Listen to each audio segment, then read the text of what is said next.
Apple has long been a leader in innovation, but how does it measure up when it comes to sustainability? Well, in 2020, Apple promised to bring its entire carbon footprint to net zero by 2030, which is a very bold pledge for a giant tech company with a global presence. My name is Lindsay Hampson. I'm the president of This Rock. We're an ESG and sustainability consulting firm, and we help dozens of companies every year figure out sustainability and certifications. So, from clean energy to innovative recycling, Apple has made headlines, but is Apple's sustainability strategy truly as groundbreaking as it seems? Spend a couple minutes and we'll tell you. So, in this week's video, we break down Apple's sustainability report. We highlight 5 major wins and 5 opportunities or challenges that we think they face. So, stick around to the end because we have some actionable recommendations for Apple and maybe even for a company just like yours. So in September 2023, I don't know if you remember this, it was going around social media pretty good. Apple released a short film called Mother Nature, and it featured Octavia Spencer as Mother Nature. You're probably remembering this now. The film portrayed this fictional character meeting with Apple executives like Tim Cook, for example.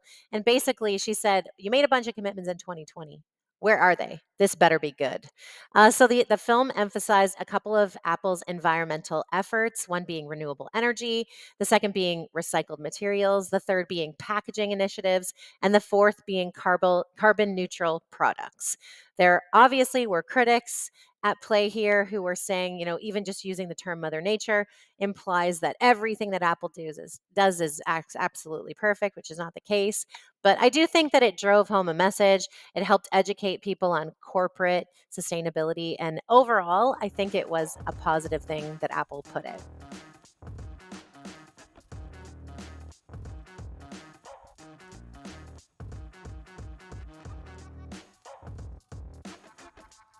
Again, these are our opinions, but we're sharing our sources. We spent some time on Apple's 2024 reports. We also went to their website. We went to The Verge, Financial Times, did our own research. Obviously, we wanted to address greenwashing concerns, Scope 3 emissions transparency, for example, high prices of Apple products, supply chain issues. You're going to hear all our concerns in this report, but there are so many optimistic and positive things that Apple is doing as well. So climb on in with us, spend a couple minutes. So let's look at the report for just a minute together. So their newest report is the 2024 Environmental Progress Report. It's pulling data from 2023, which is normal for an annual report.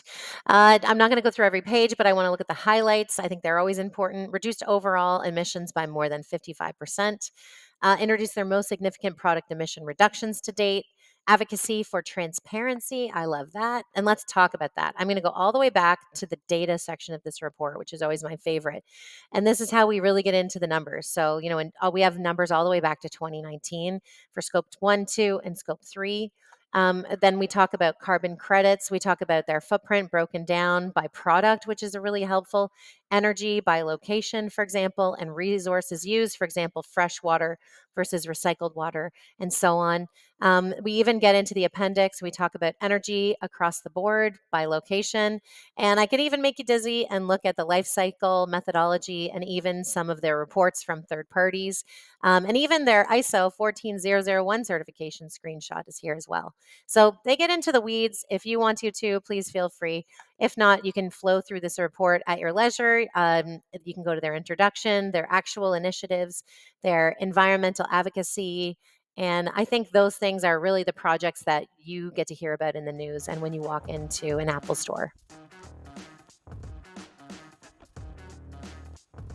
All right, let's start with the positives. Apple has been making some serious strides towards sustainability, and here are our top 5 pros from their report. Number 1, Apple's global facilities, including corporate offices, retail stores, data centers, they're all powered 100% renewable energy. This commitment significantly reduces their carbon footprint and sets a standard for the tech industry. Number 2, we're liking this carbon neutral goal. So Apple's goal to achieve carbon neutrality across its entire supply chain and product lifecycle by 2030. Whew, super ambitious but necessary. Their first carbon neutral product, the Apple Watch, highlights their dedication to integrating low carbon materials and clean energy into a product. It's kind of amazing. 3, Apple's focus on recycling is impressive. So Daisy, their disassembly robot, she's called, you got to go check her out, recovers rare earth materials from old devices. Plus, Apple uses 100% recycled aluminum in the enclosures of many products, which obviously reduces emissions tied to raw material extraction. Go check out Daisy. Number four is all about supply chain accountability. Apple works super close with its suppliers to adopt that renewable energy that they talk about, significantly cutting supply chain emissions. So, as of 2024, when this new report came out, over 300 of their top suppliers were committed to using 100% clean energy. And when I work with clients, not necessarily supplying to Apple every time, but bigger companies are on the hook for their scope 3 emissions. And so when their own tier 1 suppliers, tier 2 suppliers make these good switches, it helps them. So supply chain accountability, we thought, was a pro. Apple's transparency in reporting is commendable, and it is number 5. Their environmental progress reports are thorough, in our opinion. They're accessible. Everyone can go get them at any time. Then they provide measurable progress updates, holding themselves accountable to their goals. I mean, they're data driven. There's lots of data in them. They even begin the report with data. So we think commendable, number 5. Okay, now let's look at the challenges Apple still needs to address. Here are the 5 things we think they could improve upon. For cons, number 1, while Apple reports extensively on scope 1 and 2 emissions, we saw that, they're reporting on scope 3 emissions, emissions tied to product use and end of life. It remains vague. I mean, it is a can of worms and it's difficult, but for a company of Apple's scale, the clearer data here is critical for us to trust them and for them to continue to be a leader in sustainability. Number 2, limited third-party validation. Well, we saw on the screen a couple minutes ago their ISO 14001 certification, for example.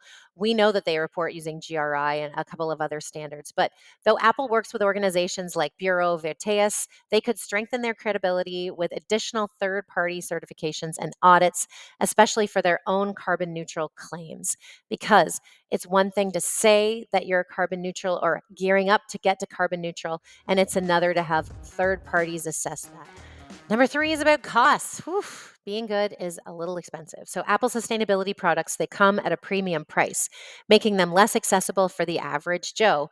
So balancing that sustainability and affordability is this challenge that they need to address. Lots of tech companies have to address it, but it is one for Apple to think about and consider. Number 4, con or opportunity. Apple has faced criticism over labor practices in their supply chain. So ensuring ethical labor standards at every tier 1, tier 2 suppliers is really vital for a company with such a global reach. So this is a big opportunity moving forward. Despite advancements in recycling, Apple still faces challenges in achieving a fully circular economy. This is con number 5 or opportunity number 5. So components like lithium ion batteries remain really hard to recycle efficiently.